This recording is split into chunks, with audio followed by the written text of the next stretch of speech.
All right, I've got a 2016 Nissan Altima here. I'm going to be doing a drain fill on the CVT fluid.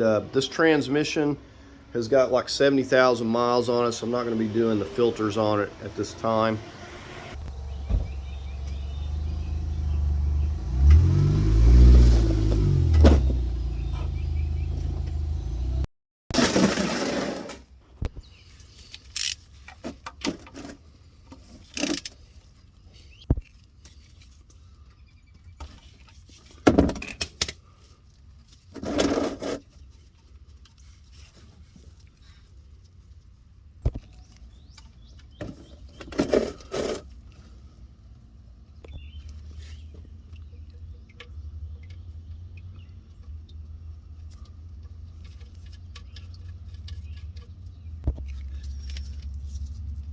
Now I'm just going to snug this up. If you want to torque it, I think it's like 25 foot-pounds.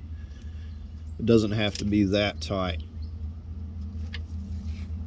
All right, so this is what I'm going to be putting in. You should get anywhere from about 3.5 to 4 quarts out, and from what I understand, 3.5 quarts is usually about what you're going to put back in. So you want to start with about that and then go from there. All right, with the hood up, now what you're going to have in here is this intake coming from here to here. This one's missing off this car, and it's going to have some clips, so you're going to have to get that out of your way. And you may not have to move it out of the way, but it definitely probably helps the more you can see and keep things out of the way. So you're going to have this locking cap. You have to come in here with either a pick tool or this. It's going to be locked on this side.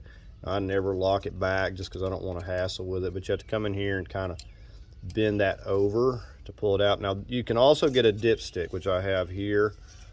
I don't know how accurate this is, but I'm going to find out after we check this. So essentially, once I get this set, I'm going to make a mark on here just in case this is not an accurate dipstick.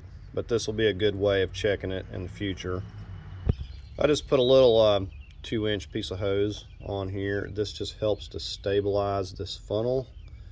So I'm going to slip basically that into the pipe, but it kind of holds around this so it doesn't just fall off.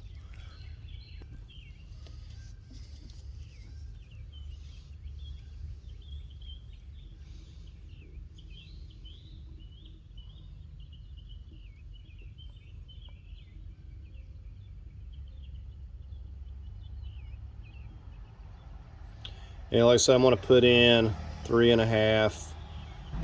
All right, so we're going to come in here and run it. Move our shift selector from reverse, neutral, drive. We already got it to 102, so if we have to let it cool down, we will.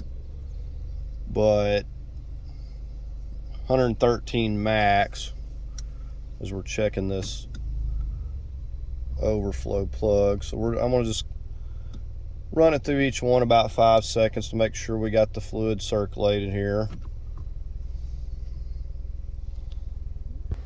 All right, so I've ran it through these several times. We've got it to 105. 104 is right in the middle.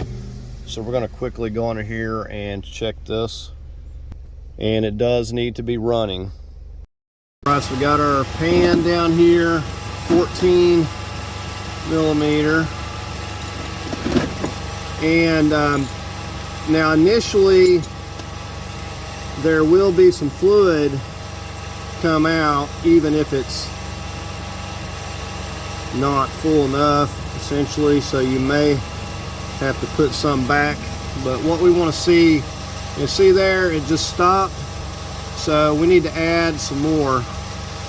So I'm going to go up here and start adding it.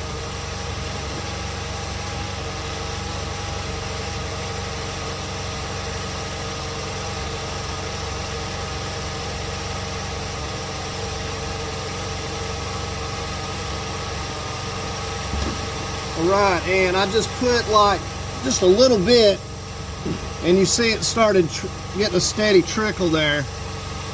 So that's what we want to see, and I just added a little bit, so we had it almost perfect. with the 3.5. So we're going to go ahead and cap this off here. And this has its own little seal. It doesn't have to be terribly tight. Snug it up. So as you can see, the 3.5 is about perfect, and that's what the information that I got.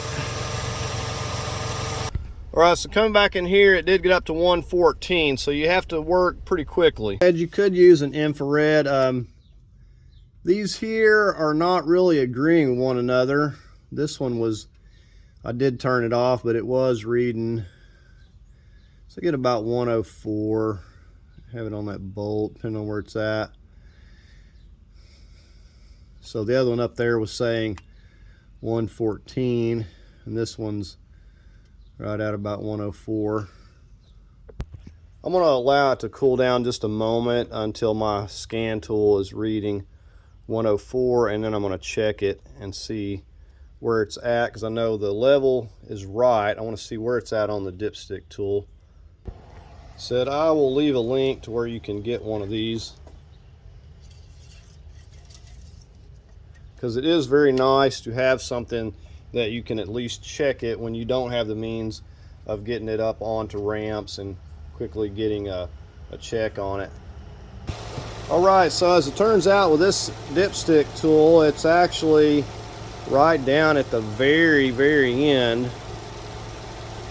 So like I said, this is aftermarket. It's probably meant for various years, but that is where it's at. Now as it heats up, it will change, but right now with it at like 114, it's right at the very end of it there. You see my little black mark.